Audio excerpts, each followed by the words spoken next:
Assalamualaikum warahmatullahi wabarakatuh.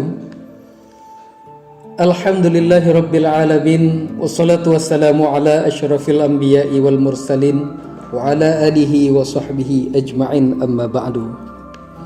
Ikhwanul muslimin rahimakumullah.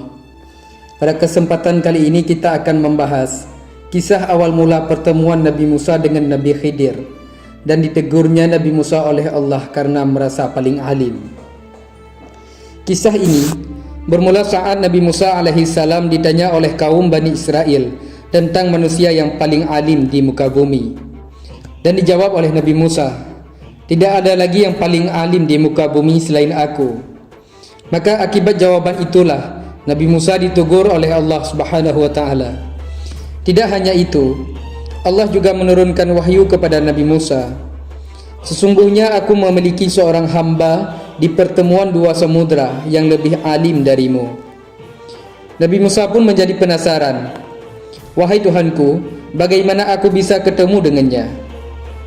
Allah menjelaskan, "Bawalah olehmu seekor ikan, lalu simpan dalam keranjang. Di mana ikan itu menghilang, di sanalah hamba itu berada." Hamba yang dimaksud tidak lain adalah Nabi Khidir alaihissalam. Singkat kisahnya, Nabi Musa mengambil seekor ikan lalu memasukkannya ke dalam keranjang. Setelah itu, dirinya berangkat ditemani oleh seorang pemuda muridnya yang bernama Yushya' bin Nun. Tibalah keduanya di sebuah batu besar, tetapi bermaksud untuk merebahkan kepalanya sejenak. Keduanya justru tertidur, sementara ikan yang ada di dalam keranjang mulai meronta-ronta hingga akhirnya keluar dan terjatuh ke lautan. Kejadian itu pun diabadikan di dalam Al-Quran, yaitu di dalam surah Al-Kahfi. Lalu ikan itu melompat dan mengambil jalannya ke laut. Ketika Nabi Musa terbangun, kawannya lupa mengabarkan kepada Nabi Musa tentang keberadaan ikan. Keduanya justru melanjutkan perjalanannya selama sehari semalam. Keesokan harinya, Nabi Musa baru berkata kepada muridnya, "Bawalah kemari makanan kita. Sesungguhnya kita telah merasa letih karena perjalanan kita ini."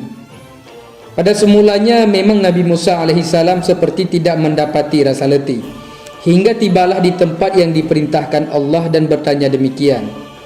Muridnya lantas menjawab, "Tahukah engkau tak kala kita mencari tempat berlindung di batu tadi, sesungguhnya aku lupa bercerita tentang ikan itu, dan tidak ada yang melupakanku kecuali setan. Dan ikan itu mengambil jalannya ke laut dengan cara yang sangat aneh." Benar sekali, ikan itu mengambil jalannya di laut sehingga Nabi Musa dan muridnya pun terheran-heran. Nabi Musa kembali berkata, "Itulah tempat yang kita cari." Akhirnya keduanya pun kembali mengikuti jejak mereka semula. Keduanya menyusuri jejak mereka semula hingga sampai lagi di batu besar tersebut. Tiba-tiba ada seorang pria yang berselimutkan sebuah kain. Nabi Musa pun mengucapkan salam dan dijawab oleh pria berselimut tersebut, yang belakangan dikenali sebagai Nabi Khidir. "Bagaimana salam di tempatmu?" Nabi Musa lalu memperkenalkan diri, "Aku adalah Musa." Ditanya oleh Nabi Khidir, "Apakah Musa kaum Bani Israel?" Nabi Musa menjawab, "Benar, aku menemuimu agar engkau mengajariku sebuah ilmu." Kemudian Nabi Musa meminta izin untuk mendampingi dan mengikuti Khidir. Namun keinginannya itu diragukan oleh hamba saleh tersebut. "Sesungguhnya kamu sekali-kali tidak akan sanggup sabar bersamaku, wahai Musa. Sebab aku memiliki sebuah ilmu Allah yang telah diajarkan kepadaku, namun tidak engkau ketahui. Begitu juga engkau memiliki ilmu Allah yang telah diajarkannya kepadamu, tetapi tidak aku ketahui." Nabi Musa pun berusaha meyakinkan Nabi Khidir, "InsyaAllah engkau akan mendapati aku sebagai orang yang sabar, dan aku tidak akan menentangmu dalam suatu urusan pun." Secara tidak langsung, Nabi Khidir menjanjikan kepada Nabi Musa bahwa kemampuannya untuk bersabar ditentukan oleh perkenaan dan kehendak Allah. Sang hamba memberi persyaratan kepada Nabi Musa agar tidak bertanya apa-apa kepadanya sampai dirinya menjelaskan semua alasan di balik apa yang dilakukannya. "Jika engkau mengikutiku, janganlah engkau menanyakan kepadaku tentang sesuatu apapun. sampai aku sendiri menerangkannya kepadamu, kata Nabi Khidir kepada Nabi Musa. Maka berjalanlah Nabi Musa dan Nabi Khidir menyusuri pinggiran pantai. Saat ingin menyeberangi pantai yang lain, keduanya mendapati kapal kecil yang tengah mengangkut para penumpang. Untungnya para awak kapal telah mengenali Nabi Khidir. Mereka pun membawa Nabi Khidir dan Nabi Musa menuju pantai yang dituju tanpa diminta imbalan apapun. Di saat demikian, keduanya melihat seekor burung yang hinggap di pinggir pantai. Lalu sang burung meminum sedikit air laut dengan paruhnya. Dan Nabi Khidir berkata kepada Nabi Musa, "Demi Allah, tidaklah ilmuku dan ilmumu di sisi Allah kecuali seperti air laut yang diambil burung itu dengan paruhnya." Saat keduanya berada di dalam kapal, Nabi Musa merasa heran luar biasa karena melihat Nabi Khidir melubangi kapal tersebut dengan melepas salah satu papannya. Nabi Musa pun lupa dan ingkar akan janjinya. Dalam pikirnya, setiap kerusakan di muka bumi adalah kejahatan, dan kejahatan lebih berat lagi karena dilakukan kepada orang-orang yang telah berbuat baik kepada dirinya. Nabi Musa lantas menanyakan kepada Nabi Khidir, "Wahai Nabi Khidir, mengapa engkau melubangi perahu itu yang akibatnya akan menenggelamkan penumpangnya? Sesungguhnya engkau telah berbuat suatu kesalahan besar." Di sana Nabi Khidir mengingatkan Nabi Musa akan janjinya. Nabi Khidir berkata, "Bukankah aku telah berkata, sesungguhnya engkau sekali-kali tidak akan sabar bersama denganku?"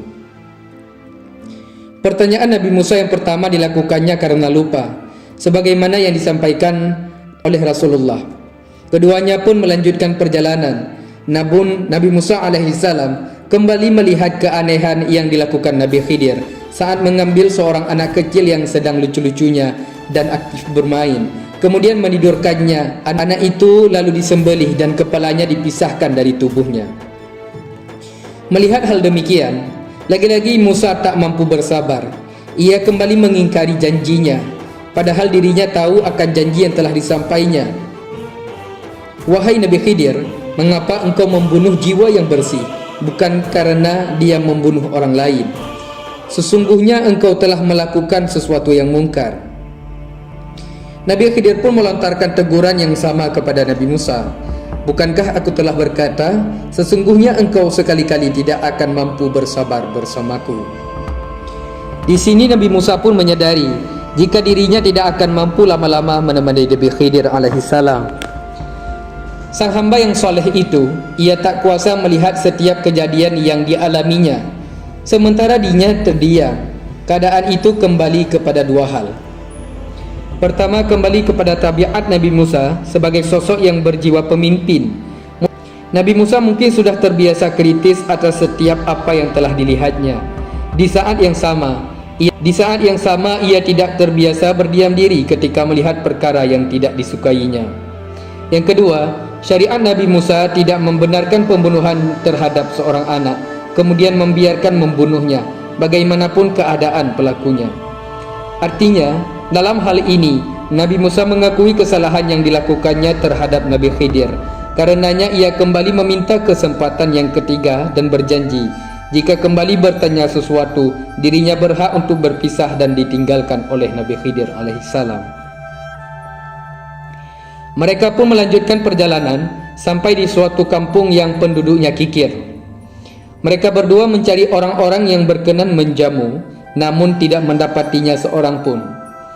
Meski demikian, Nabi Khidir tetap memperbaiki sebuah dinding rumah di kampung tersebut yang nyaris roboh. Lagi-lagi merupakan perkara aneh. Mereka diketahui sebagai kaum yang kikir. Namun Nabi Khidir alaihissalam mau memperbaiki dinding rumah mereka tanpa mendapat imbalan apapun. Disinilah Nabi Musa sudah memilih untuk berpisah dengan Nabi Khidir. Hal itu ditunjukkan dalam pertanyaannya tentang alasan mengapa Nabi Khidir mau memperbaiki rumah para penduduk kampung tersebut tanpa imbalan sedikit pun. Padahal dari mereka tidak ada yang mau menyambut dan menjamu mereka. Seandainya Musa bersabar dalam mendampingi Nabi Khidir, tentu Nabi Musa akan mendapatkan banyak keajaiban dan rahasia yang dialaminya. Sayangnya Nabi Musa memilih berpisah setelah Nabi Khidir menjelaskan rahasia di balik semua yang dilakukannya.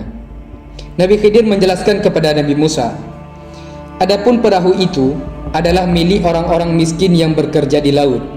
Maka aku bermaksud membuatnya cacat, karena di hadapan mereka ada seorang raja yang zalim yang merampas setiap perahu yang terlihat masih bagus. Adapun anak yang aku bunuh itu, kedua orang tuanya mukmin, dan kami khawatir kalau dia akan memaksa kedua orang tuanya untuk durhaka dan berbuat kufur. Maka kami menghendaki bahwa Tuhan mereka menggantinya dengan seorang anak yang lain dan yang lebih baik kesuciannya daripada anak itu, dan lebih sayang kepada ibu bapaknya. Adapun dinding rumah tersebut, itu adalah milik dua anak yatim di kota tersebut, dan di bawahnya tersimpan harta milik mereka berdua, sedangkan ayah mereka adalah orang yang soleh. Maka Tuhanmu menghendaki agar keduanya mencapai usia dewasa dan mengeluarkan simpanannya itu sebagai rahmat dari Tuhanmu. Aku tidak melakukannya berdasarkan kemauanku sendiri.